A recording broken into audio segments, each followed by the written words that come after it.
Good morning po, mga kababayan, ma'am sir. This is Jam.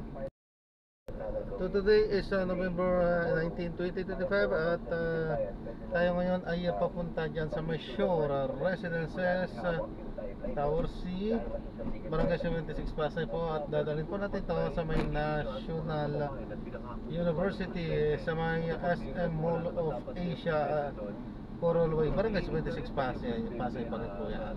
Okay po, so magwawalik po tayo mamaya konti pang nakuha na po natin. Sa disclaimer lang po, content po natin ay kalsat at hindi pa ayan, makinig tayo ng mga nagbabagong balita at mga talakayan muna.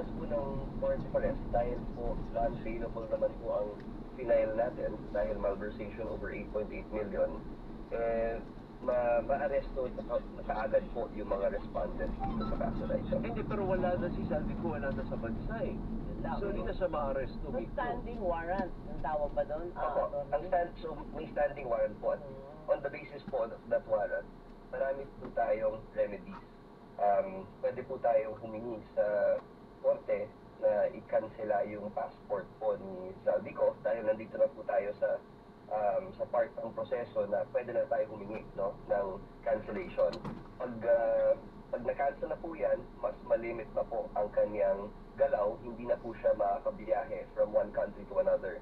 On top of that din po, Sir Alvin and Ma'am Doris, pwede rin po tayong humingi ng Interpol Red Notice, kung saan pwede nang actively hanapin si Ginoong Zaldico kung saan man siya. And yung obligasyon po ng isang bansa kung may Interpol Red Notice ay arestuhin ang isang tao at i-deport or i-extradite. So, yun po yung tinitigan po natin. Nasa unang hakbang na po tayo, at least po nasa korte ng ang kaso ni Ginoong Zaldico. At dito sa venue na ito, sa Sandigan Bayan po, pwede na natin hingin lahat ng sinasabi natin dati, yung pag-cancela ng passport at yung pag-apply ng Interpol Red Notice. So when are you going to do that? Yung sinasabi mo na pupunta kayo sa korte to have his passport canceled, when? Kailan nyo gagawin yun? Na-file na po kahapon. Kasali na doon.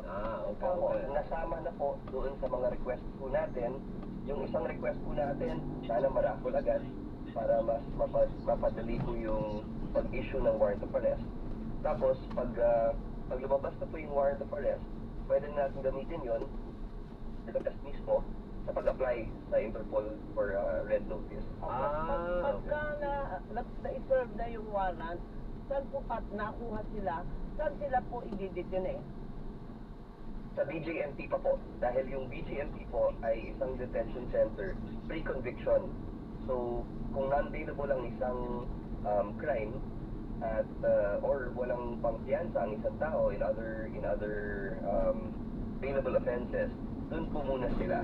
Pagkatapos ng conviction, let's say makakuha tayo ng conviction, doon po ang ililipat na po sa Bucor, sa Bureau of Corrections under the DOJ. Pero matagal-tagal na proseso yun, let's manage our expectations. Attorney Mico, pag ganyan, usually, gaano ba Na-drop na natin siya. Maraming salamat po sa panonood. Hanggang sa muli, ingat.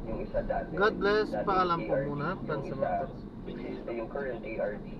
Tapos po yung mga committees po nila, babasahin ko lang Hindi yata tayo nakapag-play kanina. Yung chairperson ng Bids and Awards Committee. Alam naman po natin kung ano Hindi nga yata. ng back. Ayan, so idugtong na lang siguro. Wag na lang. Gawa na lang po natin ng sige, dugtong na lang po natin ito.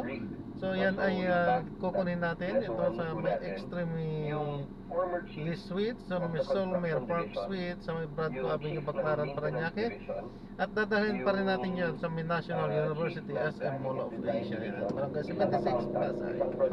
Okay po, so ay nag-cancel.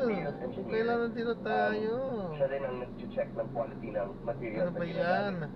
Alam naman po natin na okay, anyway. nakita ni So gagawa na lang po natin ng ibang video ito. Ano po? Paalam po.